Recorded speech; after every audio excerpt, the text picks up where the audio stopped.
Hello everybody, I'm Linda Bennett, your spiritual counselor and psychic host for Metaphysically Speaking. We're coming to you today to talk about women and power. Do they have it? Do they want it?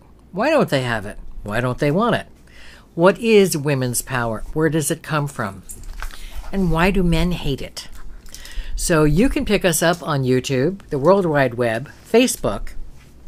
Just type in metaspeak.com, metaspeak.com, and you will find us. We're also Twittering, and what else are we doing? I'm talking to my executive producer who's got all the electronics lined up, in hand, in order.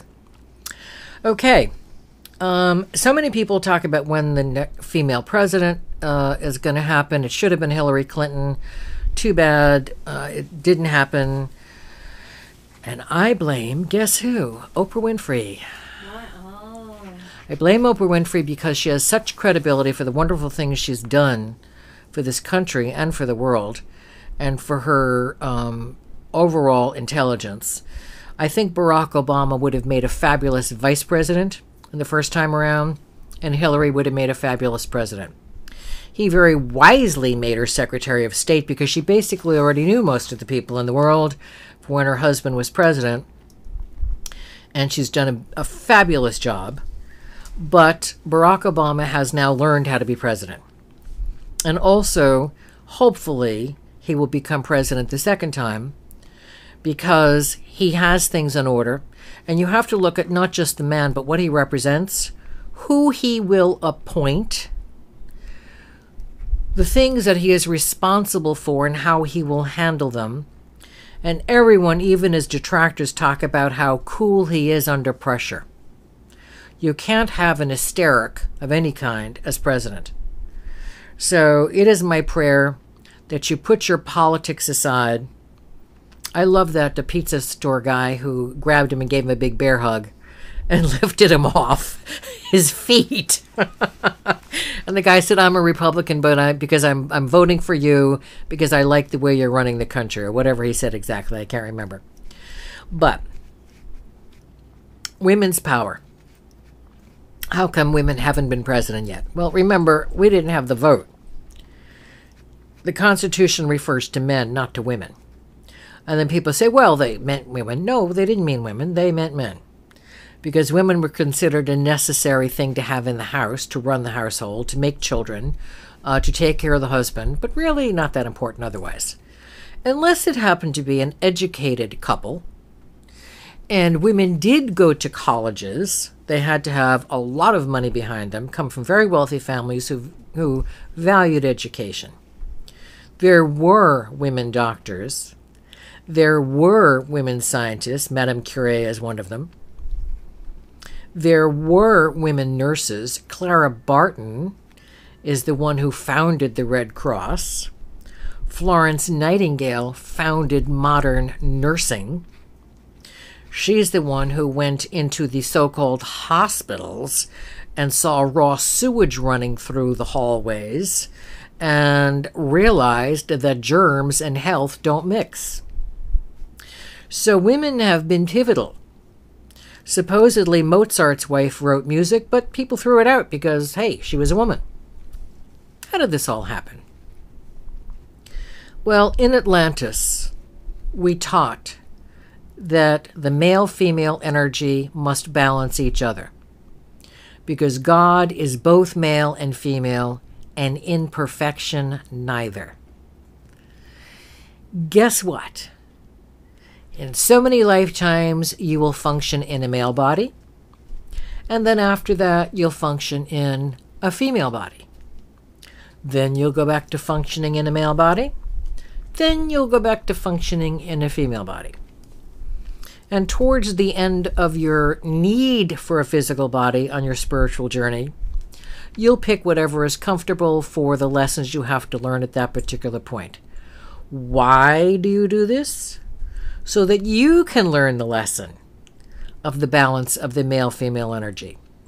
When you're in a male body, you're learning wisdom through logic. When you're in a female body, you're learning wisdom through emotion. Remember that book years ago, Men Are From Mars, Women Are From Venus? Some of it was a little hokey, but some of it was very true. And you will find the happiest couples, married for 30, 40, 50 years, both honor that. They honor each other as people and as souls. One doesn't think the other is better. They value each other equally. And when I say imperfection neither, that would be androgynous, not having a physical sex, having a soul energy without the physical body. And the soul is neutral. This is what happens when some people say, I'm homosexual because I felt all the time I was a female and I'm a male, or the other way around. It can be a hormone imbalance from the mother or the father, depending upon alcohol consumption, for instance. It's happening more and more because of the hormones that people are taking in from eating meat. And so they are creating this misery of hormone conflagration in the uterus. But remember, this is karma. Suppose in another lifetime you were a huge drinker and gave birth to a child that was hormonally imbalanced, because when you consume alcohol, you are hormonally imbalanced. There's something called fetal alcohol syndrome. That is when the child has a certain level of mental retardation because you were drunk. How I don't have it, I got no clue, because my mother was a severe alcoholic. So remember, everything is karma. The physical life is a manifestation of the soul's need to take care of a certain lesson.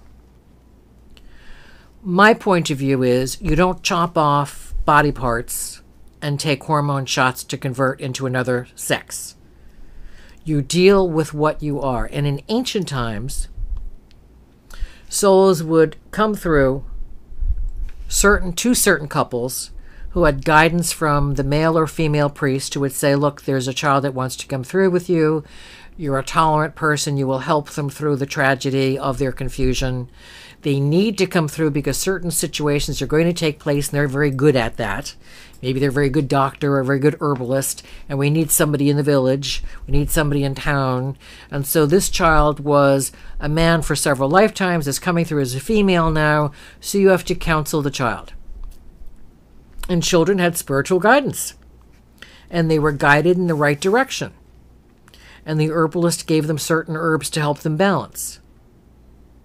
And it was recommended that if they still felt homosexual, that they not have sexual relations with a person of the same gender, that they stay neutral, make friends with people of both genders, but stay neutral, because when you confuse the issue and you have sexual relations with someone from your gender, you are not learning your life lessons the way you promised God and the angels you would in the astral world. And so you're going to have to come back again, do the whole thing all over. Who needs extra lifetimes? But you're also doing something interesting. You're surrendering the power that you have in that sex. Because when you're a male,